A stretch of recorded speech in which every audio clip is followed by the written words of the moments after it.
बच्चों, कैसे हैं आप सभी। तो आज वेक्टर की पार्ट 2 वीडियो के अंदर हम लोग ट्रांसलेशन की बात करेंगे या पैरेलल शिफ्टिंग की। तो पार्ट 1 वीडियो आपने देख लिया होगा और अगर नहीं देखा तो पहले आप उसे एक बार देख लो, फिर उसके बाद हम लोग यहाँ स्टार्ट करेंगे। वैसे तो मैंने कोशिश ये करूँगा कि एक वीडियो दूसरे वीडियो से लिंक ना हो, ताकि कोई भी आप वीडियो खोलें तो उसके अंदर आपको ऑलमोस्ट फ्रेश ही दिखाई दे। ठीक है, तो हम लोग बात करने जा रहे थे ट्रांसलेशन ऑफ वेक्टर या फिर पैरेलल शिफ्टिंग की। तो इसका कंसेप्ट कहता है कि आप किसी भी वेक्टर को एक जगह से उठाकर दूसरी जगह पर ला कर रख सकते हो, बस वो एंगल नहीं बदलना चाहिए, या फिर जैसे कॉन्फ़िगरेशन उस वेक्टर की पहले थी बाद में भी वैसी होनी चाहिए। फॉर एग्ज़ाम्पल, मान लो कि मेरे पास एक वेक्टर ए है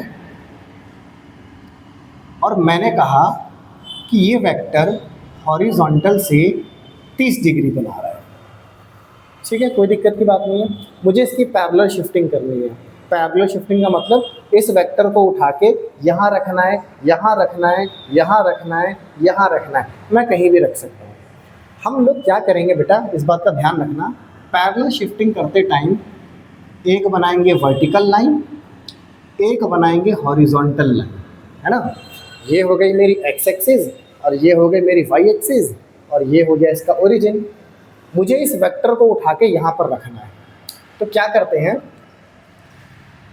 मैं अपने वेक्टर की टेल पर, बेटा ध्यान से सुनना, अपने वेक्टर की टेल पर इमेजिनरी वाई एक्सिस बनाऊंगा और इमेजिनरी एक्स एक्सिस बनाऊंगा और ये चेक करूंगा कि ये वेक्टर कौन से क्वाड्रेंट में है। तो देखो, फर्स्ट, सेकंड, थर्ड और फोर्थ कौन से क्वाड्रेंट में है, फर्स्ट क्वाड्रेंट में। तो मैं इस वेक्टर को उठा के फर्स्ट क्वाड्रेंट में रखूंगा। अब कई लोग क्या करते हैं, इस वेक्टर को उठा के ऐसे रख देते हैं, ऐसे रख देते हैं, ऐसे रख देते हैं।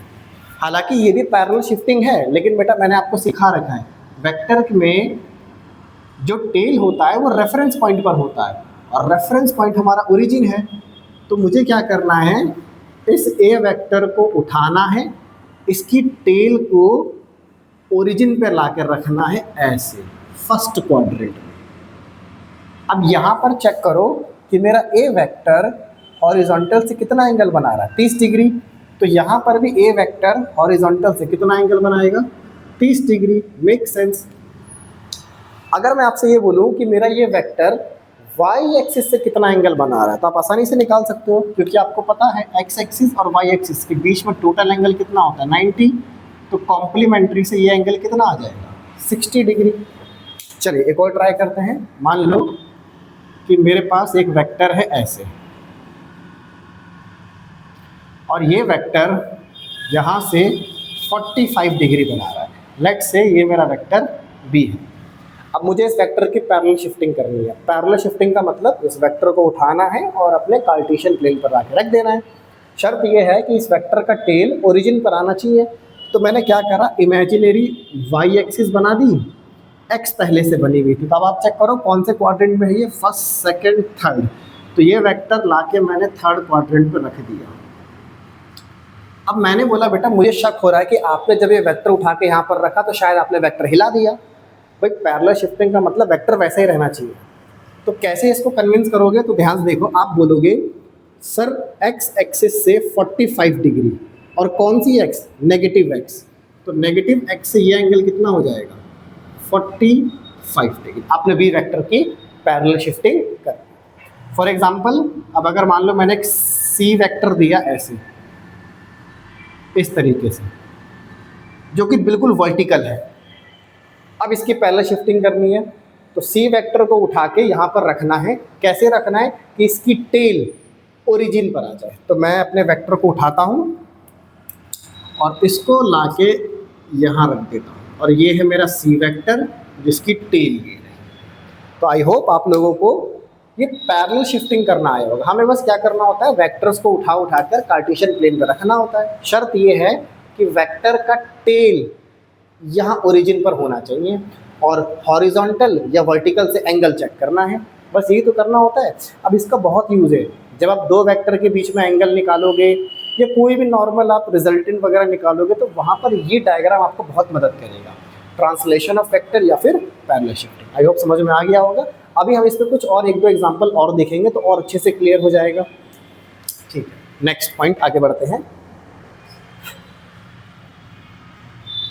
अब हम देखते हैं, अभी ध्यान से रखना बेटा, अभी इस पर हम सवाल भी करेंगे। ठीक है, नेक्स्ट पॉइंट है हमारा एंगल बिटवीन टू वेक्टर्स। ठीक, आखिर दो वेक्टर्स के बीच में एंगल कैसे निकालते हैं? तो बहुत ही सिंपल प्रोसीजर है इसका, है ना। तो मैं वो स्टेप्स लिख देता हूँ। स्टेप नंबर 1, आपको हर बार यही स्टेप फॉलो करने हैं।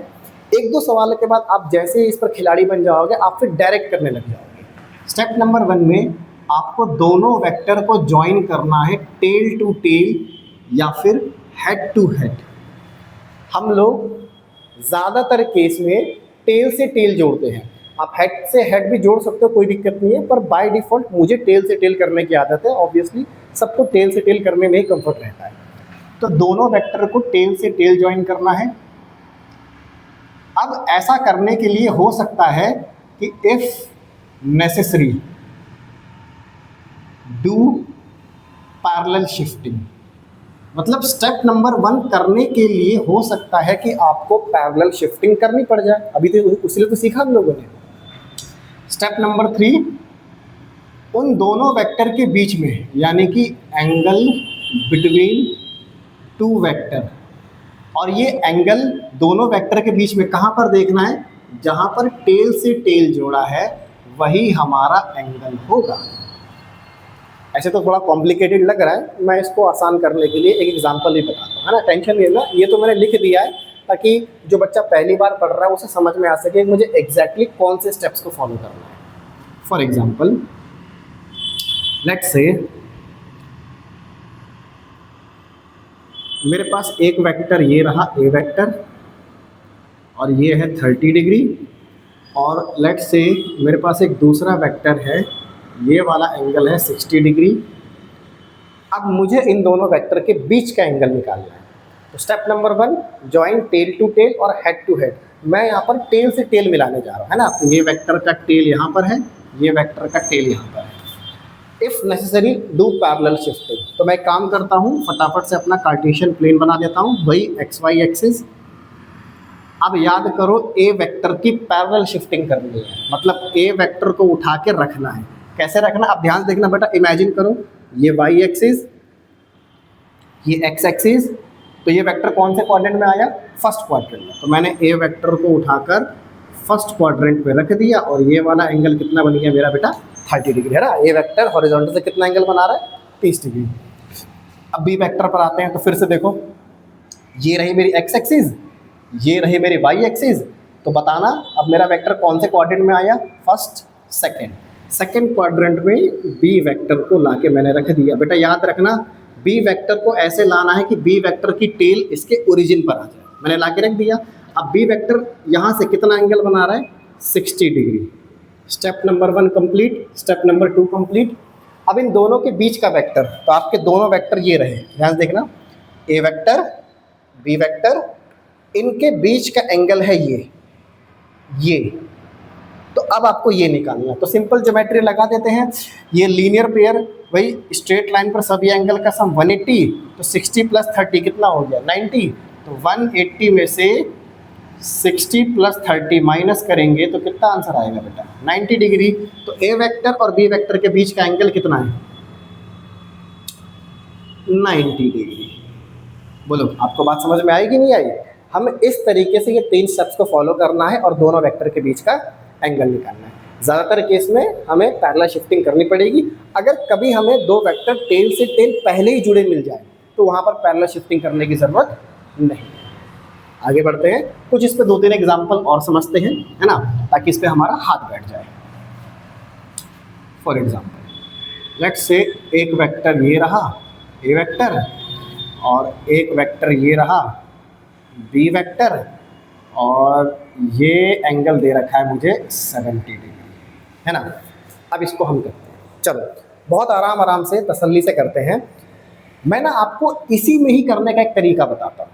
जैसे हमें क्या करना है, जॉइन टेल टू टेल और head to head.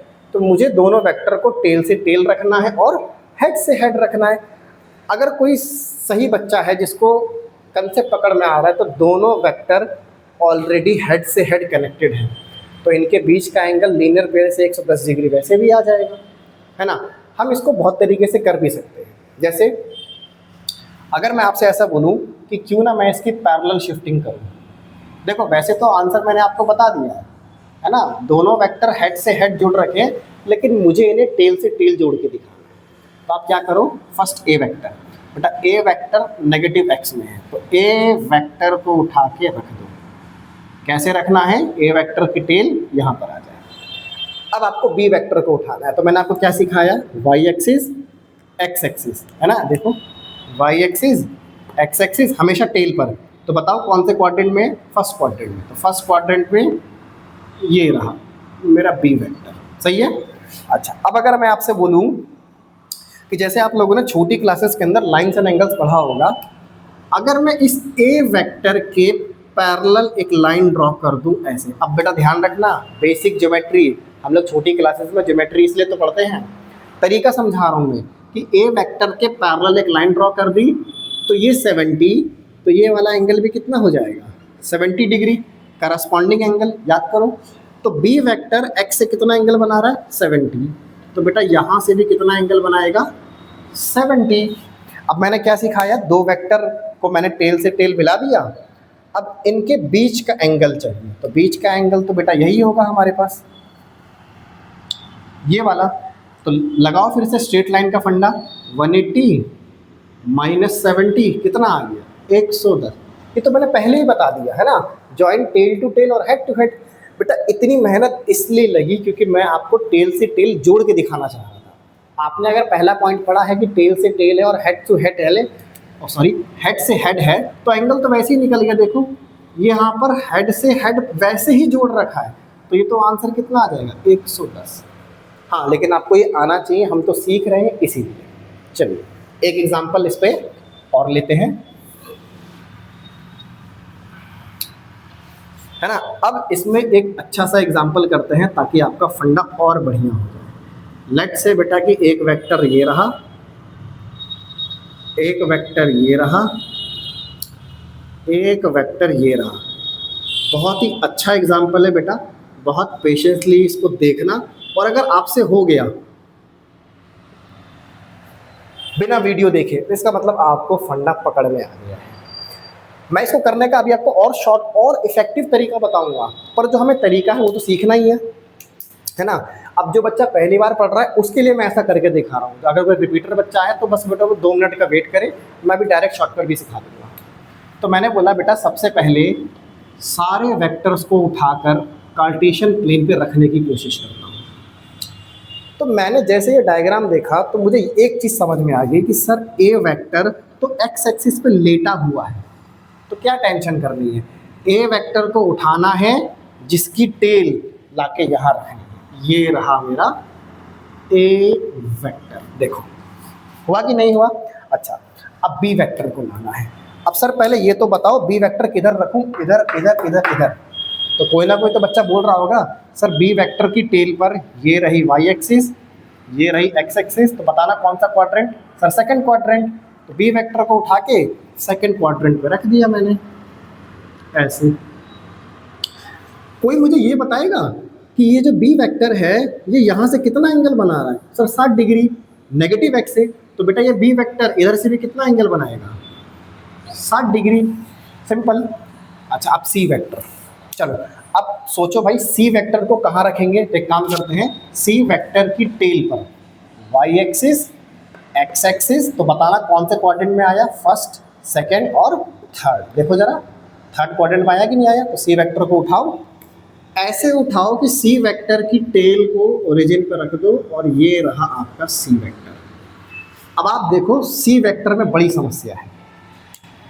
C vector का हेड हॉरिजॉन्टल से कितना एंगल बना रहा है 60 डिग्री। बोलो हाँ कि ना भाई। देखो दोबारा से, सी वेक्टर का हेड हॉरिजॉन्टल से कितना एंगल बना रहा है 60 डिग्री।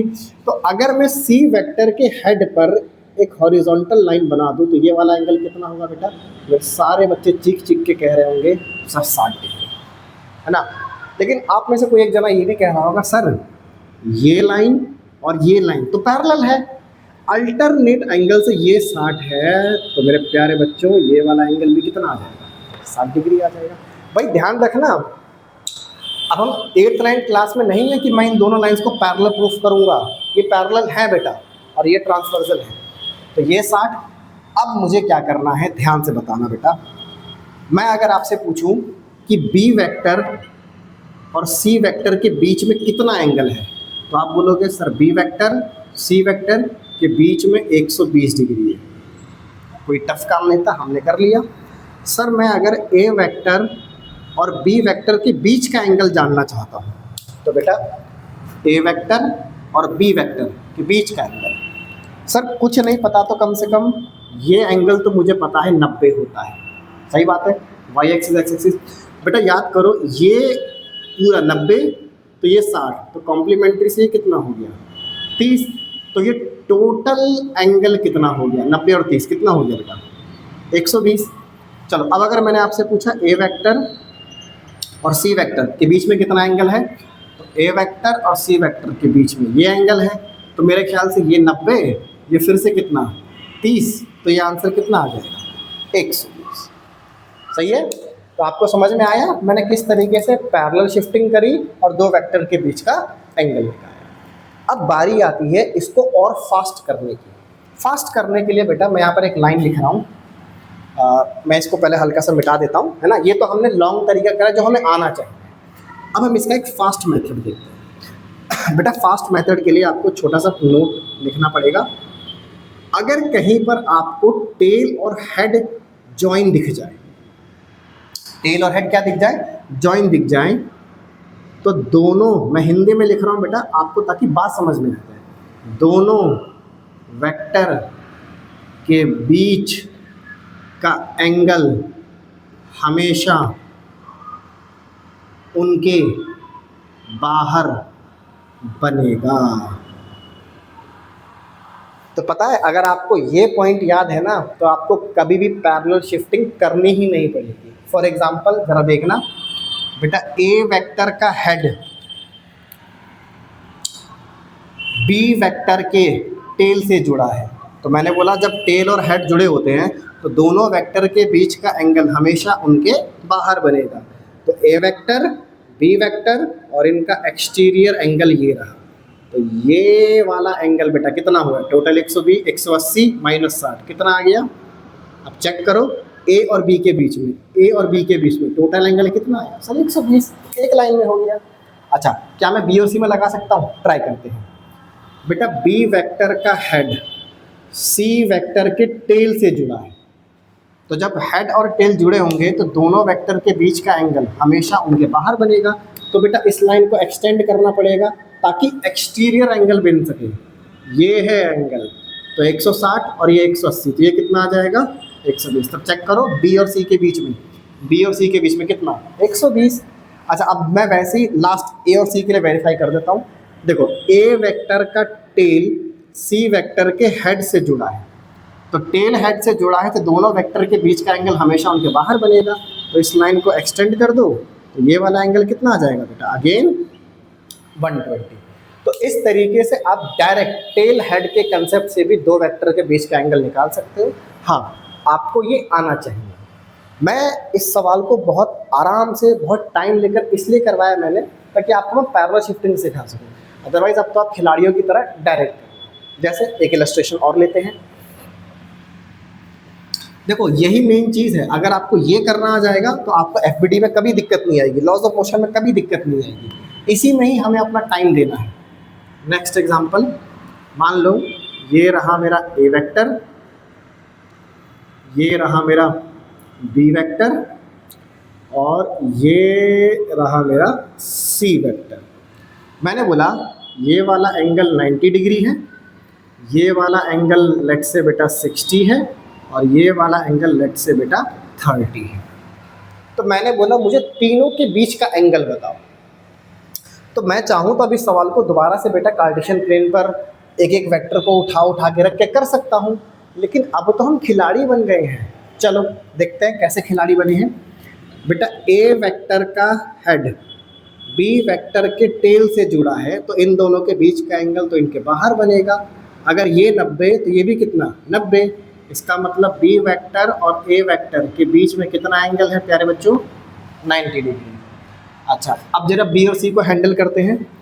बेटा बी वेक्टर का हेड सी वेक्टर के टेल से जुड़ा है, तो जो एंगल होगा वो तो बाहर बनेगा।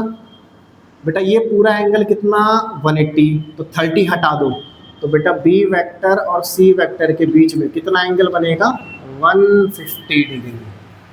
तो एक बार आप जरा खुद से ट्राई करके देखो, स्क्रीन को पॉज कर लो। चलो मेरे ख्याल से कर तो लिया ही होगा, मैं करके दिखाता हूँ। ए वेक्टर का टेल सी वेक्टर के हेड से, तो हेड और टेल जुड़ा रहता है, तो वेक्टर को एक्सटेंड करो ताकि एक्सटीरियर एंगल मिल सके। तो ये वाला एंगल कितना आ जाएगा 120। तो देखा आपने बिना पैरेलल शिफ्टिंग किए सारे एंगल्स निकाल दिए। पर ऐसा नहीं है कि पैरेलल शिफ्टिंग नहीं आनी चाहिए, पैरेलल शिफ्टिंग आनी चाहिए, उसका अलग यूज़ है। लेकिन एंगल की बात है तो बेटा हम इस तरीके से डायरेक्ट निकाल सकते हैं। मैं एक इलस्ट्रेशन और लेने की कोशिश करता हूँ। देखो जितना इसमें टाइम दोगे बेटा, है ना, वेक्टर अच्छा होगा, वेक्टर अच्छा होगा तो मैकेनिक्स अच्छी हो जाएगी अपने आप ही। मान लो कि एक वेक्टर ये रहा, एक वेक्टर ये रहा, लेट्स से ये मेरा ए वेक्टर है, एक वेक्टर ये रहा, ये यहाँ से 100 डिग्री बना रहा है, और एक वेक्टर ये रहा जो यहाँ से 20 डिग्री बना रहा है। A vector B vector C vector D vector. Let's say ये वाला एंगल है 70 डिग्री। तो मुझे सभी वेक्टर्स के बीच का एंगल चाहिए, सभी बीच के। तो एक तो तरीका ये होगा कि आप स्क्रीन पॉज करो, सारे वेक्टर को उठा के एक एक करके कार्टेशियन प्लेन पे रखो, और अगर वो नोट ध्यान से समझा है तो मुझे बताओ क्या इसमें कहीं ऐसा आपको दिख रहा है टेल से टेल और हेड से हेड। सर इस ये देखो ए वेक्टर और डी वेक्टर, तो टेल से टेल जुड़े हैं। बेटा टेल से टेल जुड़ते हैं तो एंगल तो उनके बीच में बनता है, ये तो डायरेक्ट हो गया। ए वेक्टर और डी वेक्टर के बीच में कितना एंगल आ गया बेटा 70 डिग्री। चलो ए और बी के बीच में चेक करते हैं। तब मुझे बताओ ए वेक्टर का हेड बी वेक्टर के टेल से जुड़ा है, तो इनके बीच का एंगल तो बाहर बनेगा, तो ये तो पहले से ही 100 दे रखा है। तो बेटा बी वेक्टर और ए वेक्टर के बीच में कितना एंगल आ गया 100 डिग्री। अब बी वेक्टर और सी वेक्टर इसको हैंडल करना है। तो बेटा ध्यान से मुझे बताना, बी वेक्टर और सी वेक्टर दोनों कैसे जुड़े हैं। ये है इसका हेड और ये है इसका टेल, तो इनके बीच का एंगल थोड़ी ना लेना है, इनके बाहर वाला एंगल लेना है। नहीं समझे, ये तो इनके बीच का एंगल हो जाएगा। तो मैंने इधर इस लाइन को एक्सटेंड कर दिया ऐसे, काश मुझे ये एंगल पता चल जाए तो मेरा काम बन जाएगा। अब बेटा इस एंगल के लिए थोड़ी सी मेहनत करनी पड़ेगी। चलो मेहनत करने से कैसा डर है ना। तो ये रहा मेरा बी वेक्टर जो कि यहाँ से 100 डिग्री बना रहा है। बेटा मैं इस पार्ट को बस जूम करके दिखा रहा हूँ। और ये है मेरा सी वेक्टर जो कि यहाँ से कितना बना रहा है 20। तो अगर मैं इस लाइन के पैरेलल एक लाइन ड्रॉ कर दूँ ऐसे, तो ये 20, तो अल्टरनेट से ये कितना हो जाएगा 20 हो जाएगा। बोलो हाँ कि ना भाई। अब ये 20 हो गया, तो लीनियर पेयर से ये वाला एंगल कितना हो जाएगा 180 माइनस 20 कितना आ जाएगा 160। बोलो भाई हाँ कि ना, सही है।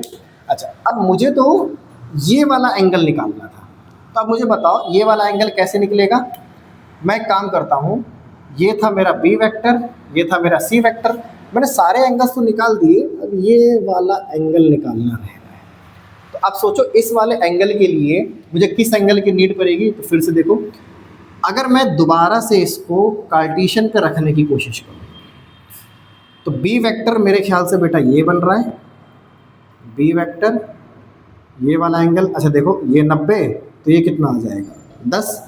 अब सी वेक्टर को ध्यान से देखना बेटा, सी वेक्टर हॉरिजॉन्टल से कितना एंगल बना रहा है 20 डिग्री। तो सी वेक्टर हॉरिजॉन्टल से कितना एंगल बना रहा है, 20 डिग्री।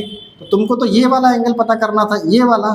तो ये वाला एंगल कैसे निकलेगा सर, टोटल एंगल 90, जिसमें से 20 और 10 को क्या करना है माइनस, तो 20 और 10 30 90, कितना आंसर आ गया 60 डिग्री।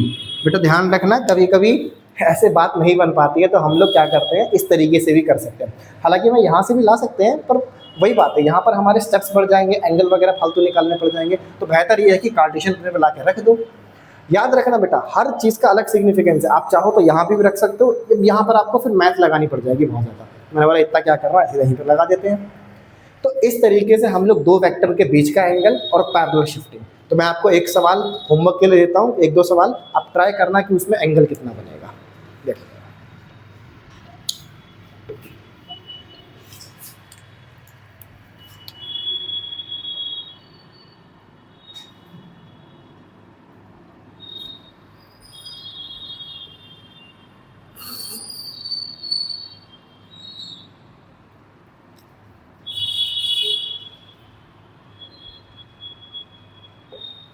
इस तरीके से। तो आप मुझे बताना सी और डी के बीच में कितना एंगल बनेगा, और